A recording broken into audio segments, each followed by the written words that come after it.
प्रिय साथियों नमस्कार। आज की चर्चा का शीर्षक है पृथ्वी लगातार सिकुड़ रही है। The earth is contracting. हमारा यह पृथ्वी ग्रह स्थिर नहीं है, इसका साइज स्थिर नहीं है और इसका आकार जो है,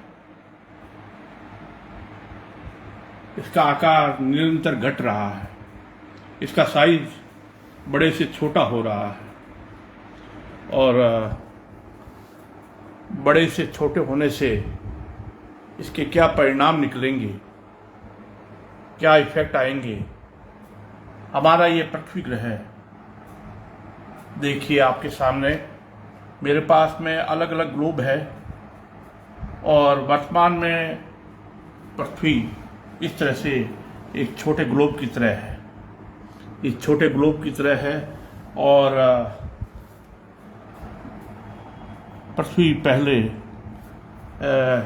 बड़े साइज में थी, उससे पहले और बड़ी थी। पृथ्वी का आकार बड़ा था, उसका डायमीटर ज़्यादा था, उसका व्यास ज़्यादा था। पहले पृथ्वी का साइज वर्तमान साइज से बड़ा था। इस तरह से पृथ्वी का साइज जो है, आप अगर पीछे की तरफ जाएं, अगर पहले की बातें सोचें कि पृथ्वी के आकार में क्या परिवर्तन हो रहा है, इस तरह से मेरे पास में जो ये ग्लोब है उनके अनुसार मैं ये समझाने का प्रयास कर रहा हूँ आपके सामने कि पृथ्वी का आकार स्थिर नहीं है, कांस्टेंट नहीं है। पृथ्वी का आकार जो है पहले इस तरह से बड़ा था और बड़ा था और बड़ा था, इस तरह से और बड़ा था। हमारे इस पृथ्वी का साइज, इसका आकार इस तरह से सिकुड़ते और आप देख रहे हैं आज हमारी पृथ्वी का साइज इस तरह से है। तो जैसा कि पहले अनेक अभियानों से विभिन्न प्रकार के ग्रहों का पता चला है, पृथ्वी जैसे ग्रहों का भी पता चला है। नासा के केपलर मिशन से पृथ्वी जैसे ग्रहों का पता चला है और इस केपलर मिशन की शुरुआत 2009 में हुई और अब लगभग ये समाप्त हो गया है। इसके माध्यम से नासा के वैज्ञानिकों ने पृथ्वी जैसे अन्य ग्रहों की खोज की। कुछ पृथ्वी के आकार से बहुत बड़े, और जैसा कि आप देख रहे हैं कि हमारी ये पृथ्वी जो है, तो इस तरह से अगर पहले के ग्रहों को देखें तो वो साइज में भी बड़े थे, डायमीटर इस तरह से उनकी त्रिज्या ज़्यादा थी और कॉन्टिनेंट्स जो है किस तरह से उनमें आकृति में बदलाव आता गया, किस तरह से इस पर भौगोलिक प्रभाव पड़े और इस तरह से हमारे इस पृथ्वी ग्रह में परिवर्तन। इस तरह से हमारा ये पृथ्वी ग्रह अतीत में कुछ बड़ा साइज का था और इसका आकार बड़ा था, तो निश्चित है कि कॉन्टिनेंट्स का शेप भी सेम नहीं था और महासागर भी, और इस तरह से पृथ्वी का साइज और इस तरह से बड़ा था। साइज बड़ा था तो उसके गुरुत्वाकर्षण में भी हम बदलाव समझ सकते हैं। ये इस तरह से और अधिक, और इस तरह से भीम का आकार की ये पृथ्वी थी। जैसे कि केपलर मिशन से अनेक केपलर ग्रहों का पता चला है, सुपर आर्थ का पता चला है। सुपर आर्थ का मतलब यह है जो पृथ्वी से काफ़ी बड़े साइज में, और इस तरह से आप समझ सकते हैं कि जब साइज में इस तरह से बदलाव होगा, पृथ्वी के आकार में बदलाव होगा, तो इसके कॉन्टिनेंट्स के प्लेट्स में क्या फर्क पड़ेगा, किस तरह से कन्वर्जेंट डाइवर्जेंट प्लेट मोशन होगा, ट्रांसपोर्ट प्लेट मोशन होगा, किस प्रकार से फाल्ट और फोल्ड होगा। जब सिकुड़ती हुई ये पृथ्वी ये बड़े साइज से इस तरह से बड़े साइज से जब ये पृथ्वी सिकुड़ती जाएगी, पृथ्वी का आकार सिकुड़ता जाएगा, तो सिकुड़ने से उसके कॉन्टिनेंट्स जितने भी है कहीं पे एक दूसरे के अंदर घुसेंगे,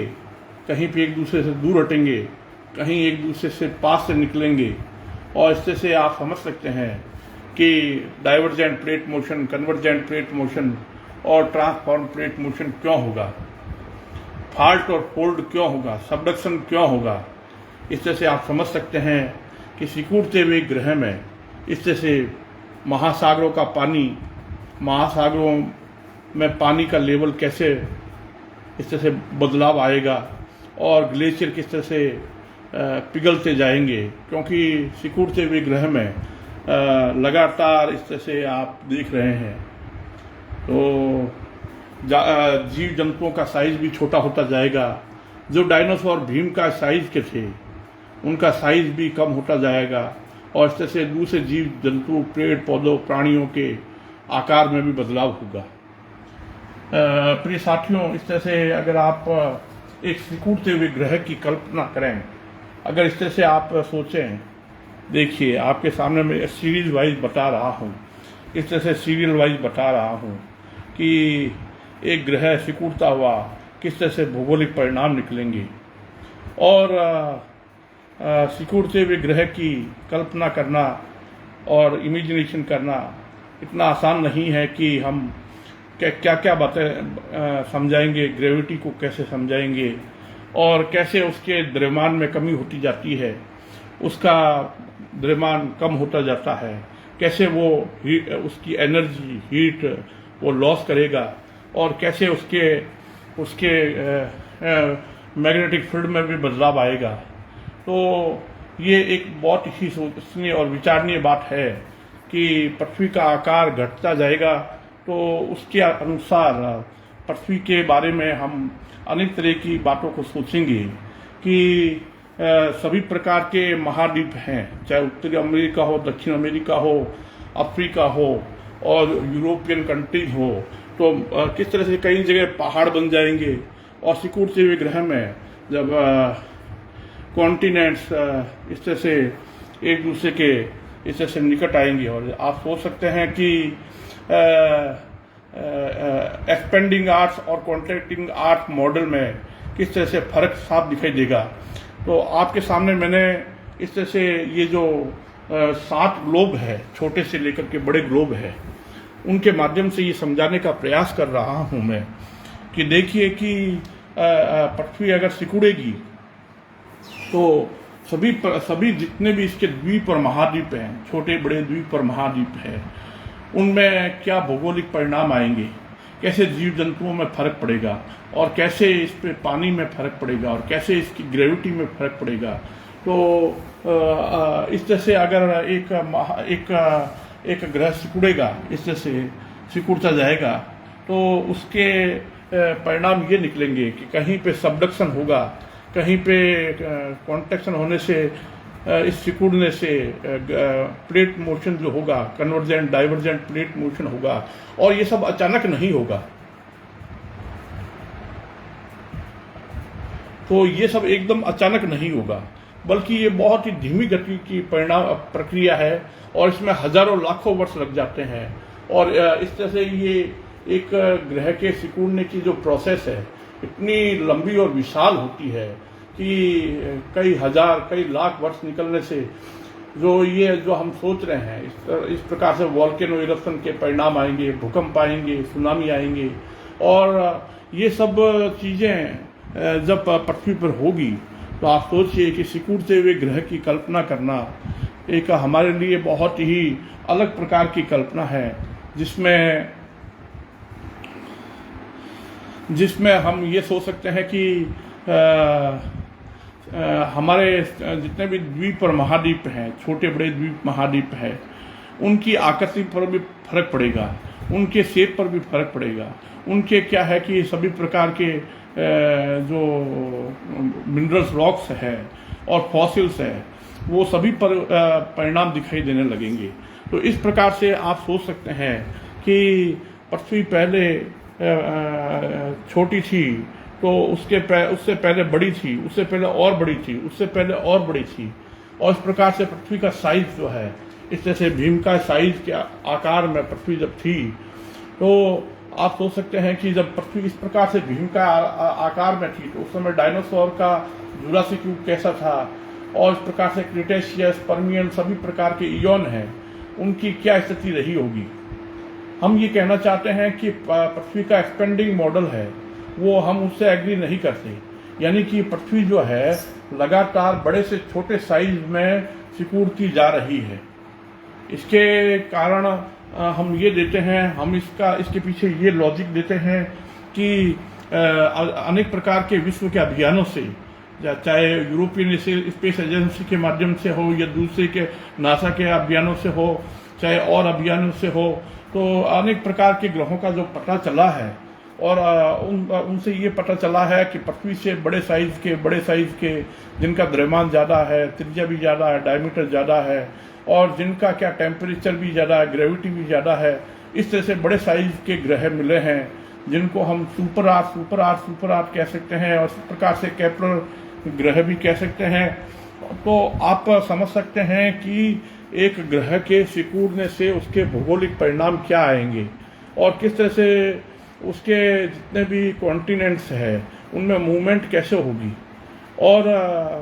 आपको जैसा कि मैं पहले की चर्चाओं में बताता आ रहा हूँ कि वास्तव में हमारा यह जो पृथ्वी ग्रह है, तो इस प्रकार से अतीत में क्या था। अतीत में एक रॉकी ग्रह से पहले एक गैसियन जैसा ग्रह था, और आप समझ सकते हैं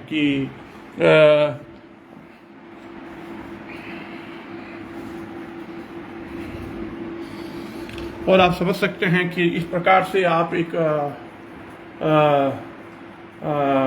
पृथ्वी के पहले की अवस्था है, यानी कि पृथ्वी पहले बड़ी थी तो सुपर आर्थ थी, सुपर आर्थ से पहले नेपच्यून के जैसी थी, और नेपच्यून से पहले यूरेनस थी, यूरेनस से पहले सैटर्न थी, सैटर्न से पहले जुपिटर थी। और इस प्रकार से अगर आप समझें तो एक सीरीज बन जाती है, एक सीक्वेंस बन जाती है, और उस सीक्वेंस को जब हम आप और हम एक सुव्यवस्थित ढंग से देखें, सोचें, समझें, तो एक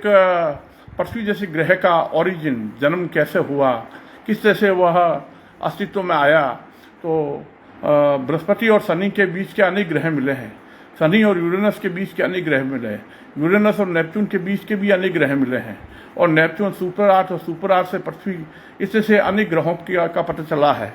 ऐसा बताया जा रहा है कि 3000 से अधिक ग्रहों का पता चल चुका है, जो इस तरह से एक क्रमबद्ध ढंग से सोचें, एक सीक्वेंस में सोचें, कड़ी के रूप में सोचें, तो हम समझ सकते हैं कि एक रॉकी ग्रह, एक टेरेस्ट्रियल ग्रह का अस्तित्व कैसे आता है, पृथ्वी का जन्म कैसे हुआ होगा। तो आप समझ सकते हैं कि जब इस तरह से बृहस्पति, शनि, यूरेनस, नेपच्यून, इन सभी चित्रों को आप ध्यान से देख रहे हैं, इनके पोल्स के चित्रों को भी देख रहे हैं, इनके इक्वेटोरियल पार्ट को भी देख रहे हैं, तो आप समझ सकते हैं कि इस तरह से अगर एक ग्रह बनता है, एक जन्म होता है पृथ्वी जैसे ग्रह का, क्योंकि नेबुलर हाइपोथेसिस एकदम रॉन्ग साबित होने लगती है। और हम कहते हैं कि भूगोल में, यानी जियोलॉजी में जो शुरुआत की जाती है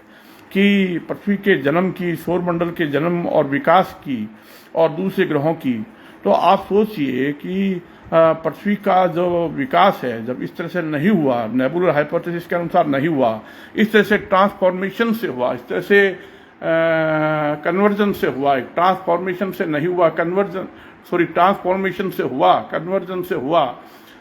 यानी कि टक्कर से पृथ्वी का जन्म नहीं हुआ। यानी कि सौरमंडल का जन्म की जो हाइपोथेसिस है, जिसमें ऐसा बताया जाता है कि गैस, डस्ट और पार्टिकल इकट्ठे हुए, और इस तरह से क्या है कि वो टकराते टकराते उस तरह से पृथ्वी का जन्म हुआ, चंद्रमाओं का जन्म हुआ, तो ये एक गलत सोच है। हम इसके पीछे हमारे पास में सॉलिड बेस है, सॉलिड आधार है, हम किसी आधार पर अपनी बात कह रहे हैं। तो फिर आप सोचिए कि क्या पैंजिया हो सकता है, क्या इस तरह से पैंजिया खंडित होकर के लॉरेशिया, गोंडवाना, या आगे आप जो देख रहे हैं जुरासिक और क्रिटेशियस, इस तरह से वर्तमान स्थिति में देख रहे हैं, क्या ये संभव है? मेरे अनुसार ये संभव नहीं है। क्यों नहीं है? क्योंकि आप जुपिटर में जो अलग अलग अक्षांश पर ये जो डिफरेंशियल रोटेशन देख रहे हैं, सैटर्न में भी देख रहे हैं, यूरेनस नेपच्यून में भी देख रहे हैं, इसी प्रकार के डिफरेंशियल रोटेशन यानी अलग अलग अक्षांश पर रोटेशन के विभिन्नता यानी घूर्णन में इस प्रकार से अंतर जो आ रहा है, इसी ने आगे जा करके महाद्वीपों को आकृति प्रदान की। और सॉलिडिफिकेशन यानी सॉलिड क्रस्ट का फॉर्मेशन कैसे हुआ,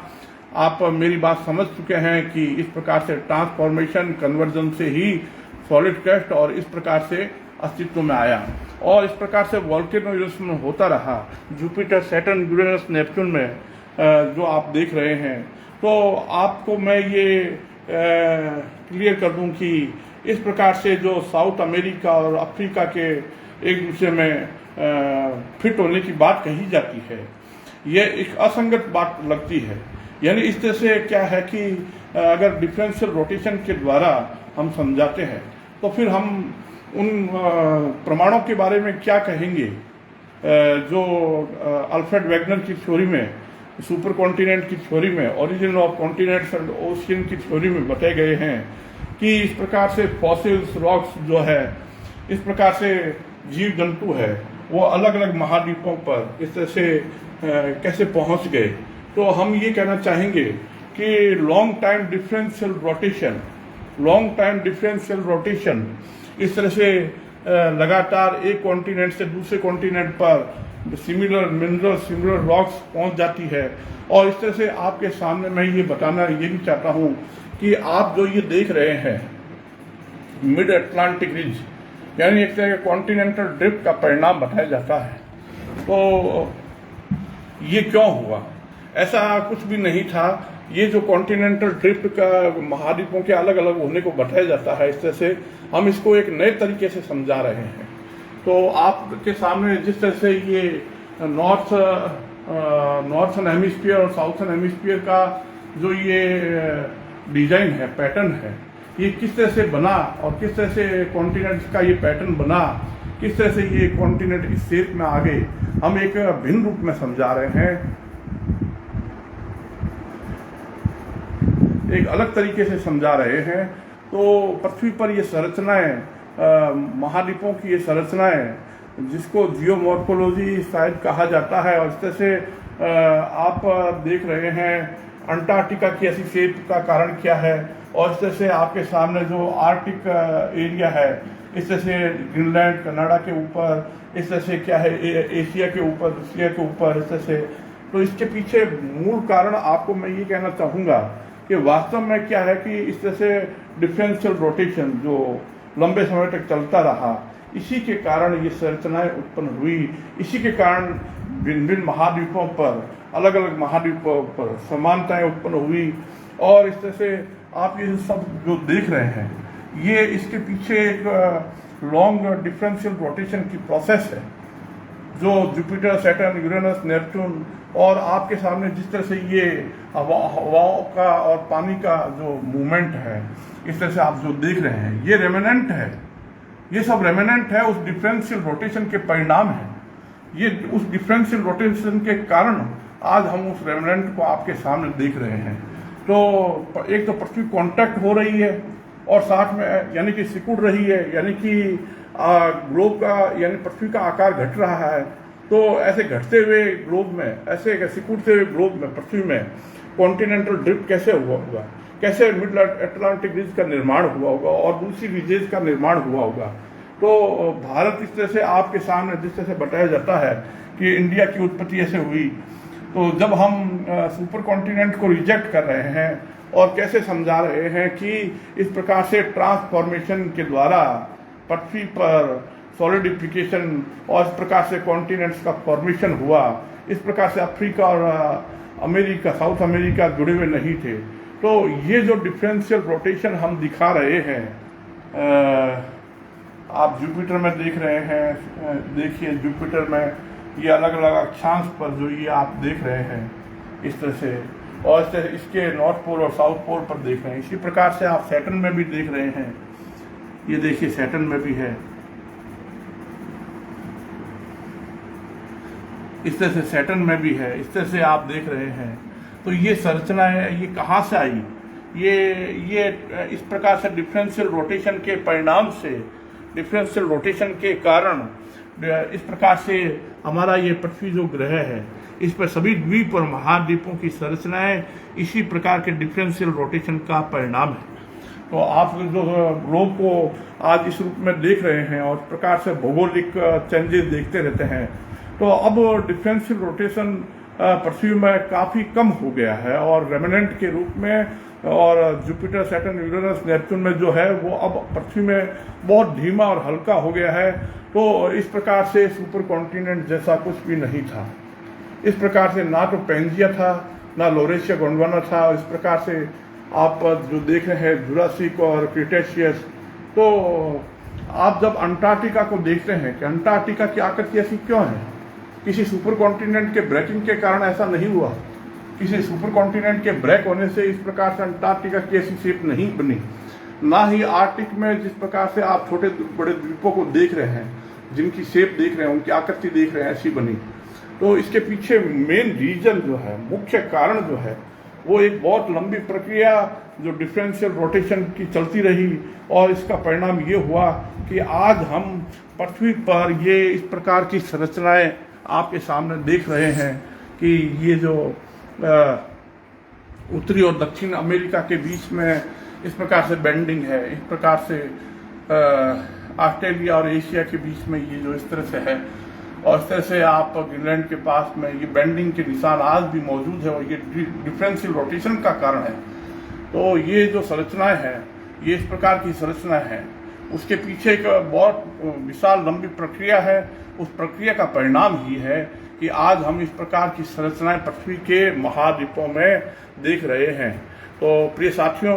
आप लाइक, कमेंट, शेयर जरूर करें, और आपसे निवेदन है ये बात, इस आइडिया को दूर दूर तक पहुंचाइए और अपने मित्रों के साथ शेयर कीजिए, चर्चाएं कीजिए। तो आप देख रहे हैं इस प्रकार से ये जो हवाई बेंडिंग है, तो उत्तरी गोलार्ध में आप इस तरह से देख रहे हैं, और दक्षिण गोलार्ध में न्यूजीलैंड एक दूसरे के अपोजिट बेंडिंग है। और भी अनेक देख सकते हैं जो डिफरेंशियल रोटेशन के रेमिनेंट हैं। इस प्रकार से मॉरिशस के ऊपर थोड़ा सा ये हिंद महासागर में ये जो समुद्र में क्रस्ट में इस प्रकार से ये जो इस प्रकार से मुड़ा हुआ दिख रहा है, जो आप मेडागास्कर की तरफ देख रहे हैं। तो ये सब के कारण, इसके पीछे इंडिया इस प्रकार से बैंड हुआ है क्यों है, इन सब के पीछे क्या कारण है? इस सब के पीछे मूल कारण ये है कि ये जो डिफरेंशियल रोटेशन देख रहे हैं आप जुपिटर में, इस तरह से सैटर्न में, इस प्रकार से आप यूरेनस, नेपच्यून में देख रहे हैं। तो ये एक बहुत ही विचारणीय बात है आप सभी के लिए कि किस प्रकार से हमारा ये जो ग्लोब है, इस तरह से हमारा ये जो ग्लोब है, इस तरह से घटता हुआ, साइज में घटता हुआ, और आज हमारे सामने इस रूप में है। तो ये छोटा फिर बड़ा, मतलब क्या है कि आज से लाखों वर्ष पहले, करोड़ों वर्ष पहले, यानी कि पृथ्वी के जन्म का 4.6 वर्ष का जो ये अवधि बताई जाती है, एकदम गलत बताई जाती है, क्योंकि नासा के केपलर मिशन और दूसरे अभियानों से ऐसे ग्रहों का पता चला है जिनसे हम कह सकते हैं, जिनके आधार पर हम ये कह सकते हैं कि पृथ्वी पहले बड़ी थी और बड़ी थी, और इस प्रकार से पृथ्वी का साइज इस प्रकार से बड़ा था। तो पृथ्वी का साइज इस प्रकार से घटते हुए, मेरे पास में ये अलग अलग ग्लोब है, आप इनको देख करके समझ सकते हैं कि पृथ्वी का साइज निरंतर घट रहा है। कुछ मनुष्य के कारण द्वारा कृत्रिम कारणों से पृथ्वी थोड़ी सी अभी वर्तमान में उसका आकार थोड़ा सा बढ़ जरूर रहा है, वो कारण अलग है। लेकिन प्राकृतिक रूप से देखें, नेचुरल रूप से देखें, तो पृथ्वी का साइज निरंतर घटता जा रहा है, और घटते जाने से आगे ये वीनस जैसी कुछ आकार में हो जाएगी, फिर मार्स जैसी हो जाएगी, और इसके बाद में आगे और इसका आकार कम होगा। तो ये धीरे धीरे मरकरी, प्लूटो, इस प्रकार से छोटे चंद्रमाओं में, छोटे चंद्रमाओं से होते हुए ये धीरे धीरे इसका आकार और घटेगा, और आकार में ये घटते घटते धीरे धीरे चंद्रमाओं से के बाद में धूमकेतु में, धूमकेतु से फिर ये एस्ट्रॉयड में, और एस्ट्रॉयड से फिर मीटियोर्स में ब्रेक होकर के, और अंततः ये ब्रह्मांड में ये रेत बिखर जाएगी और फैल करके और प्रकार से विलीन हो जाएगी। तो कहने का मतलब यह है कि पृथ्वी के जन्म का तरीका, सौर मंडल के जन्म और विकास का तरीका ही बदल रहा है। तो फिर क्या है कि हम एक नए तरीके से आपको समझाने का प्रयास कर रहे हैं कि इसके क्या भौगोलिक परिणाम आएंगे, क्या जियोलॉजिकल इफेक्ट पड़ेंगे, कैसे कन्वर्जेंट प्लेट मोशन होगा, कैसे डाइवर्जेंट प्लेट मोशन होगा, कैसे ट्रांसफॉर्म प्लेट मोशन होगा, कैसे फॉल्ट और फोल्ड होगा, और किस प्रकार से सबडक्शन और अलग अलग प्रकार की घटनाएं होगी। तो पहले भी वैज्ञानिकों ने इस पर क्या है कि चर्चा की, लेकिन वो अधूरी चर्चा हुई और उनके पास में इतने सॉलिड प्रमाण नहीं होने से ये चर्चा आगे नहीं बढ़ी। आज हमारे पास में नासा द्वारा अध्ययन किए जा रहे अनेक अभियानों से पता चल रहा है कि पृथ्वी से बड़े, पृथ्वी जैसे ग्रहों का पता चला है। इस तरह से आप समझ सकते हैं कि हमारा ये ग्रह जो है, हमारा जो ये ग्रह है, ये क्या है, एक तरह से निरंतर सिकुड़ रहा है, और इसका इस तरह से सिकुड़ने से ये इस प्रकार से हमारा ये ग्रह निरंतर सिकुड़ता जा रहा है, और सिकुड़ते जाने से इसके भौगोलिक परिणाम आएंगे, और इन भौगोलिक परिणाम से फिर बहुत सी बातें बदल जाएगी, और origin of continents and ocean की बात भी बदल जाएगी। तो कुल मिलाकर के आज की चर्चा आपको कैसी लगी, आप अपना बात अवश्य लिखें, लाइक कमेंट शेयर जरूर करें, अपने साथियों से चर्चा करें। मेरा सभी भूगोलवेत्ताओं से निवेदन है, मैं सादर निवेदन करता हूं उन सभी भूगोलवेत्ताओं से कि इस जियोलॉजी की वर्तमान अंतरिक्ष युग में जो बदलाव है, इसको आप कैसे देखते हैं, किस तरह से देखते हैं, कृपया इस पर विचार जरूर करें। धन्यवाद।